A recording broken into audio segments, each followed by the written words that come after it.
হযরত উমর দোয়া করতেন, আল্লাহুম্মা রযুকনি শাহাদাতান ফি সাবিলিক ওয়াজআল মাউতি ফি বালাদি রাসূলিক।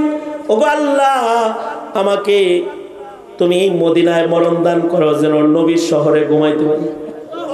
কারণ নবীর কবর যেখানে আছে আশপাশের কবরে আশা করা যায় আল্লাহ আগুন দিবে না। আল্লাহু আকবার বলেন, আল্লাহু আকবার বলেন। আশ্চর্য নসিব হযরত উমরের, কারণ ওনার দোয়া কবুল হয়ে গেছে। নামাজ পড়াইতেছে, দুশমনে যায় পেটে ছুরি মারছে, খাদ্য থলি কেটে গেছে।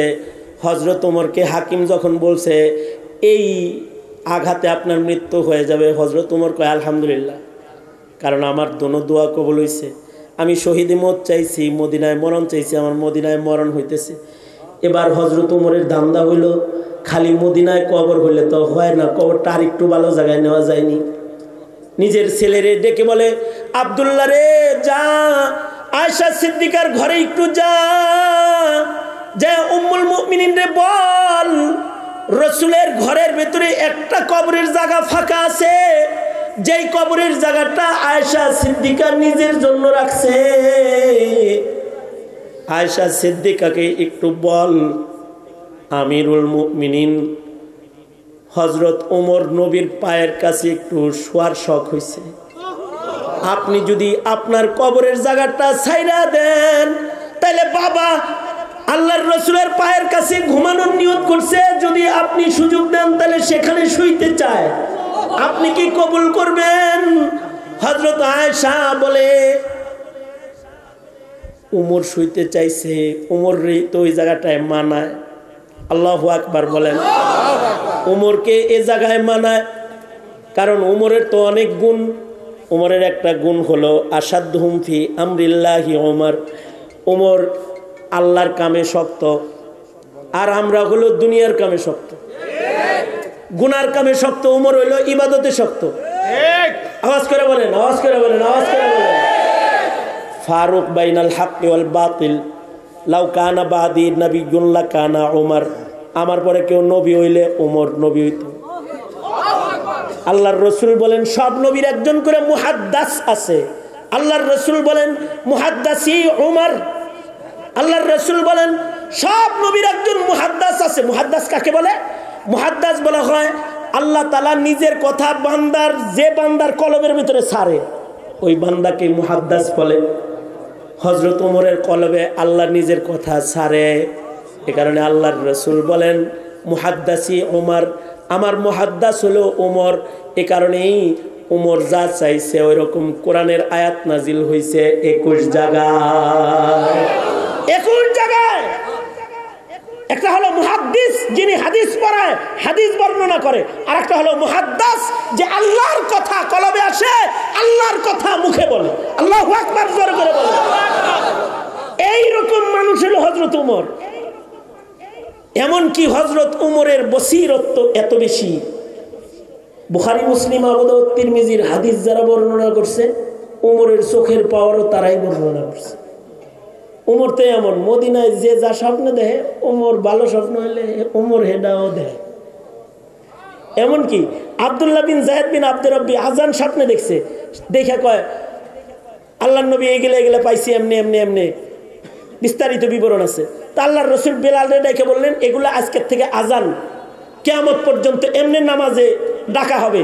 যখন আজান সেট আপ হয়ে গেছে আর আব্দুল্লাহ বিন যায়েদ বিন আব্দুর রব্বির নাম লেখা হয়ে গেছে, যে অমুকের স্বপ্নের কারণে অমুককে ইতিহাসের পাতায় লেখা হলো, তার স্বপ্নের মাধ্যমে এই কালিমাতগুলো পাওয়া গেল, এগুলো সে পেয়েছে, এগুলো রুইয়াতুকা সাদিকান সালিহান। আল্লাহর রাসূল বলেন এগুলো সত্য স্বপ্ন, ফেরেশতায় শিখাইছে, কিয়ামত পর্যন্ত এইগুলা দিয়েই নামাজে ডাকা হবে।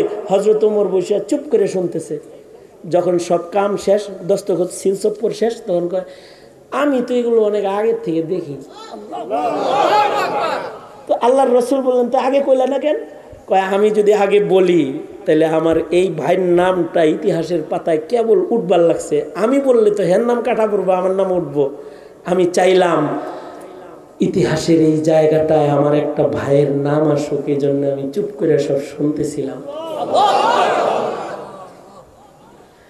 এমনকি হযরত আলী রাদিয়াল্লাহু আনহু একদিন স্বপ্নে দেখতেছে হযরত ওমরের যুগে, দেখে যে আল্লাহর রসুল ফজরের নামাজ পড়াইতেছে, নামাজ পড়ায় ঘুরে বসছে, এক টুকরি খেজুর আসছে, আল্লাহর রসুল সবাই লাইন করাইছে, সবাই একটা একটা একটা একটা করে খেজুর দিতেছে।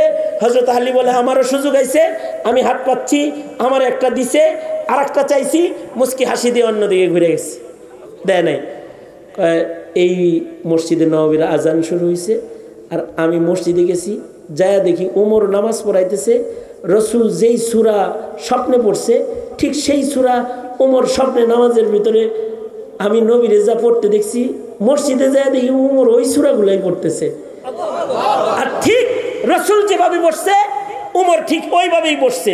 এক টুকরি খেজুর আসছে, হযরত ওমর সবাই নবী যেমনে লাইন করাইছিল হেমনে লাইন করাইছে। আমিও সিরিয়ালে জায়গা মতো ঠিক ওই জায়গায় পড়ে গেলাম, স্বপ্নে যে জায়গায় রসুলের সিরিয়ালে ছিলাম। সবাই একটা একটা করে দিল, আমিও একটা পাইলাম। পরে বললাম আর একটা দিবেন? হযরত ওমর বলে রাতের বেলায় রাসূল তো তোমাকে একটাই দিছে, আমি দুইটা কেমনে দিব? এই হলো হযরত ওমরের চোখের হালাত, বুকের হালাত। এ কারণে হযরত উম্মুল মুমিনিন আয়েশা বলে, যাও আব্দুল্লাহ তোমার বাবাকে বলো নবীর কদমের কাছে তার ঈমানায় আমি জান্নাতুল বাকিতে থাকবো। আল্লাহু আকবার জোরে বলেন। হযরত ওমর নিজের কবরের জায়গাটা কত সুন্দর চয়ন করলেন। মিয়া মৌলবী দেখলে রাজাকার রাজাকার যারা পাবেন, আলবদর যারা পাবেন, তা করে বলতেছি 5 ওয়াক্ত নামাজের পরে দোয়া করবেন, আল্লাহ একটা মৌলবীর কবরের পাশে আমার কবর দিও। আল্লাহ আমি তো নবীর পাশে শুইতে পারবো না, আলেমের পাশে আমার শোয়ায়ও। ওগো আল্লাহ আমাকে হাফেজে কোরআনের পাশে শোয়ায়ও। যদি কবরটা ভাগ্য গুণে জায়গা মতো পইরা যায় তাহলে সালামতি আসবে। হযরত ঈসা বলে ওয়াসসালামু আলাইয়া ইয়াউমা উলিদতু ওয়া ইয়াউমা আমুতু ওয়া ইয়াউমা উবআসু হাইয়া। আল্লাহর রাসূলের সাথে হযরত ঈসা দাঁড়াবে হাসরের মাঠে। আল্লাহু আকবার। আপনি যদি কোনো মৌলবীর সাথে কবর হয় তাহলে হাসরের মাঠে মৌলবীর সাথে দাঁড়াবেন। ভাববেন যে হুজুর কোন সময় মরমু, কবর যদি জায়গা মতো না পাই তাহলে তো দূরেই পড়মু। নবী আর একটা কথা শিখাইছে, আল্লাহর রসুল বলে আলমার ও মামান আহাব্বা, সরাসরি কবরে তুমি সইতে না পারলেও ভালোবাসার সম্পর্ক তাগর লগে কইর, দাঁড় করানোর সময় আল্লাহ টান দিয়ে তোমারে তাগর লগে দাঁড় করাইব। সুতরাং আলেমদের বিপক্ষে চলবেন না পক্ষে? আলেমদের থেকে দূরে না কাছে? আলেমদের সাথে চলবেন তো ইনশাআল্লাহ? ওয়াদা বলেন ইয়া আল্লাহ। আলেম ওলামা যেখানে, আলেম নাই যেখানে, স্মরণ থাকবে তো ইনশাআল্লাহ। কারণ কি? কারণ হলো কবর ভালো হবে, হাসর ভালো হবে। ঠিক কিনা? ঠিক কিনা? আলেম বিদ্বেষ রাখবো না। মুসলিম সন্তান হিসেবে দায়িত্ব আলেমদেরকে ভালোবাসা, মত পর্যন্ত আলেমদেরকে ভালোবাসবো ইনশাআল্লাহ। জোরে করে বলেন, হাত নামান। এই মাহফিলগুলোর মাধ্যমে আলেমদের ভালোবাসা প্রকাশ পায়। জাতি রাত 12টা 1টা পর্যন্ত বসে আলেমদের ভালোবাসা প্রকাশ করে।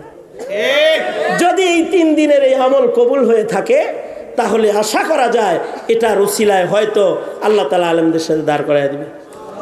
হুমায়ুন ভাইকে আল্লাহ কবুল করুক। আজকে মোবাইলটা হারায় গেছে, লেগে গেছে, যাই ওগুলো আল্লাহ তাআলা সাদকা হিসেবে কবুল করুন। এই মাহফিলের সাথে আছেন তো ইনশাআল্লাহ? থাকবেন। উনি হক্কানি আলেমদের সাথে যতদিন আছে আপনারা ততদিন ওনার লগে থাকবেন ইনশাআল্লাহ। ঠিক না? এই এতক্ষণ তো এই আলাপটাই করলাম আর কি। আলেম ওলামা যেখানে আপনারা আছেন, হুমায়ুন ভাই যদি থাকে আলেমদের সাথে, আপনিও থাকবেন মাহফিলের সাথে, সমস্যা কি? ঠিক না? হ্যাঁ, তাই আজকে একটু নগদও একটু থাকেন, এখন দোয়া হইব তো একটু আমল করেন। টাকা পয়সা হারাই গেছে তো বেচারা, মাইকের বিল দিব না।